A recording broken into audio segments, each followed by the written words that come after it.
대한민국 축구의 혹독하고 가혹한 생태계 속에서 19살이라는 어린 나이에 프로 데뷔전을 치른 유망주가 퇴장당하는 일은 단순한 실수를 넘어 사실상 선수 경력에 있어 사형 선고와도 같은 의미를 지닙니다. 이는 사회와 팬, 미디어의 냉혹한 비난과 여론의 칼날이 어린 선수에게 집중되면서 그들의 작은 실수 하나하나가 마치 죄악처럼 취급되곤 하기 때문입니다. 특히 한국 축구 문화 특유의 엄격한 잣대와 결과지상주의, 그리고 빠르게 변화하는 여론의 무게는 신인이 성장할 수 있는 심리적 공간을 거의 허락하지 않습니다. 이런 맥락에서 지난 7월 4일 K리그 2에서 펼쳐진 수원FC와 성남FC의 경기에서 수원의 사령탑 이정효 감독이 오히려 미소를 지으며 차분히 상황을 받아들인 장면은 매우 이례적이고 의미심장한 순간이었습니다.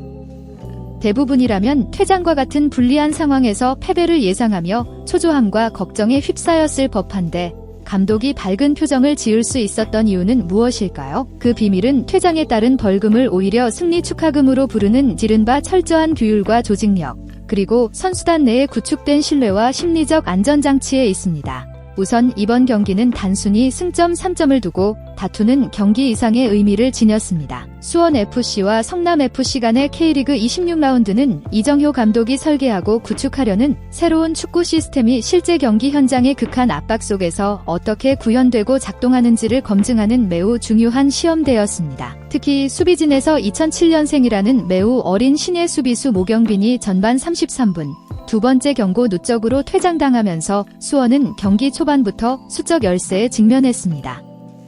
일반적으로 이런 상황이라면 수비가 급격히 무너지며 패배를 피하지 못하는 경우가 대부분입니다. 실제로 축구 팬들과 네이버 등 각종 축구 커뮤니티에서는 수원의 붕괴와 참패를 예상하는 부정적인 반응이 순식간에 확산됐습니다. 과거 수원FC는 이런 압박 상황에서 흔히 모래성처럼 무너지는 모습을 여러 차례 보여왔고 고액 연봉을 받는 베테랑 선수들이 경기에서 무기력하게 행동한다는 비판도 적지 않았습니다. 그러나 이번 경기는 표면적인 과거의 문제를 넘어 어떻게 위기 상황에 조직적으로 대응하고 극복하는가를 보여주는 절호의 기회였습니다. 수원은 단순히 내려앉아 수비에만 급급했던 것이 아니라 체계적으로 최후까지 집중력을 잃지 않고 상대 공격을 차단하며 후반까지 무실점으로 경기를 유지했습니다. 더욱이 후반 28분 37살의 베테랑 홍정우가 부상으로 인해 원래는 약 20분 정도만 뛰기로 예정돼 있었으나 예상과 달리 체력을 아끼지 않고 무려 70m를 전력 질주하여 상대 문전까지 공격에 가담하는 상징적인 장면을 연출했습니다. 이 장면은 단순한 해프닝이나 쇼가 아니라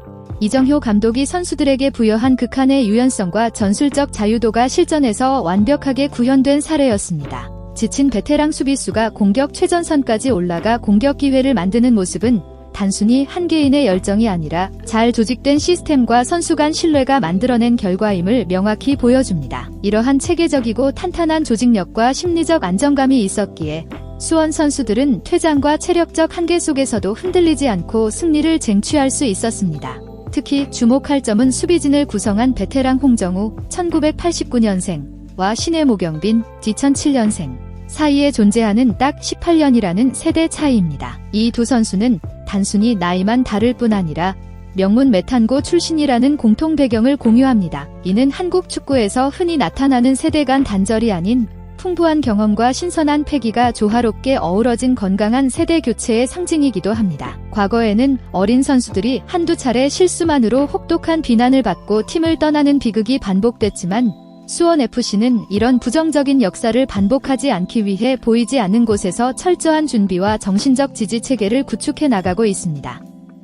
이정효 감독은 월드컵 휴식기 동안 약 3주간 선수들에게 고강도 체력 훈련을 부과했습니다. 단순히 신체적 체력을 강화하는 데 그치지 않고 좁은 공간에서 강력한 밀집 수비를 뚫기 위한 전술적 움직임을 몸에 각인시키는 매우 정교한 프로그램을 운영한 것이 특징입니다. 선수들은 경기 중 어떤 상황에서도 자유롭게 움직이고 때로는 공격과 수비 경계를 넘나드는 전술적 유연성을 갖추게 되었습니다. 이러한 준비가 결국 경기 후반 홍정우의 70m 전력 질주로 상징되는 결정적인 순간에 빛을 발한 것입니다. 더욱이 이 시스템의 성공을 가능케 한 가장 중요한 핵심은 구조적 신뢰와 심리적 안전망입니다. 퇴장으로 인해 체력이 급격히 소진되는 어려운 순간에도 선수들은 내가 실수를 하더라도 동료들이 반드시 그 빈자리를 메워줄 것이라는 굳건한 믿음을 가지고 있습니다. 이 믿음과 신뢰가 선수들의 두려움을 제거하고 과감하고 창의적인 플레이를 가능하게 만듭니다. 과거 수원FC의 시스템은 실수를 막기 위해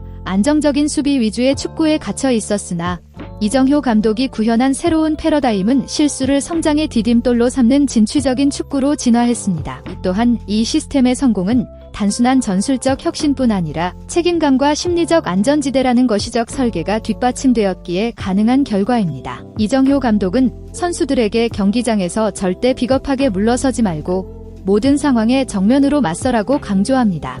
모경빈의 퇴장은 단순한 태만이나 게으름이 아니라 상대를 적극적으로 차단하려던 투지 넘치는 행동의 부산물이었으며 이를 범죄나 실패가 아니라 성숙의 통과 의례로 받아들이는 것이 수원의 철학입니다. 퇴장에 따른 벌금 규정을 승리 축하금으로 재해석하며 선수들의 인지적 전환을 유도하는 감독의 깊은 공감 능력은 특히 어린 유망주가 심리적 붕괴 없이 성장할 수 있도록 든든한 방패 역할을 하고 있습니다.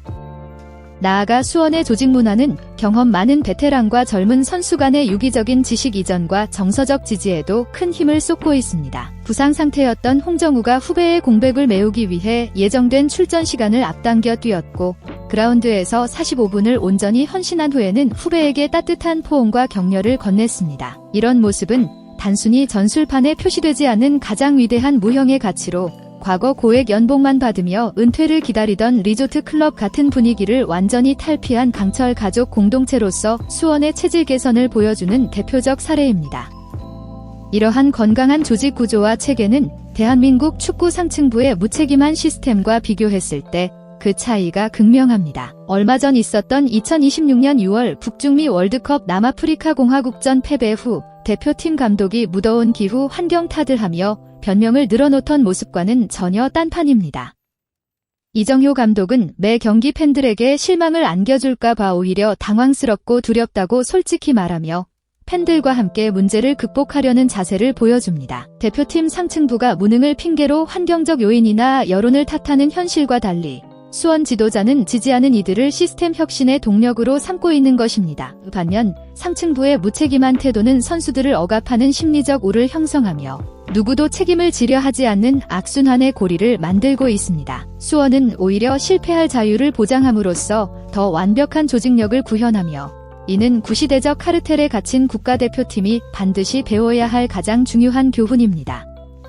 결국 이번 성남과의 경기에서 거둔 수원의 승리는 단순한 2부 리그 팀 간의 승점 3점 획득 이상의 의미를 지닙니다. 이는 낡고 병든 대한축구협회의 관행과 시스템을 향한 강력한 경고장으로 지금 한국 축구에 필요한 것은 자신의 책임을 회피하기 바쁜 지도자가 아니라 역경 속에서도 담담히 미소 지으며 선수들을 다독이고 37살 베테랑이 기꺼이 70m를 내달릴 수 있도록 심리적 청정지대를 구축하는 시스템 혁신가임을 역설합니다. 만약 상층부가 여전히 공포와 책임 전가에 의존하는 낡은 방식을 고집한다면 대한민국 축구의 유망한 신진 세대들은 대중의 분노와 냉혹한 여론 속에서 허망하게 사라지는 과거의 비극을 반복할 것입니다. 어린 선수가 치명적인 실수를 저질렀을 때 여러분의 조직과 시스템은 그를 감싸 안고 함께 일으켜 세울 준비가 되어 있습니까? 아니면 윗사람들의 권력과 안위를 지키기 위해 기꺼이 그들을 희생양으로 삼고 버려버리는 길을 선택하겠습니까?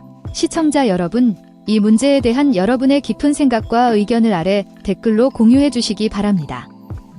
만약 K축구 데이터랩의 이번 분석이 흥미로우셨다면 구독과 알림 설정도 잊지 말아주시고 다음 깊이 있는 시스템 분석에서 또 뵙기를 기대합니다. 대한민국 축구의 미래를 위한 진지한 고민과 변화를 함께 만들어 갑시다.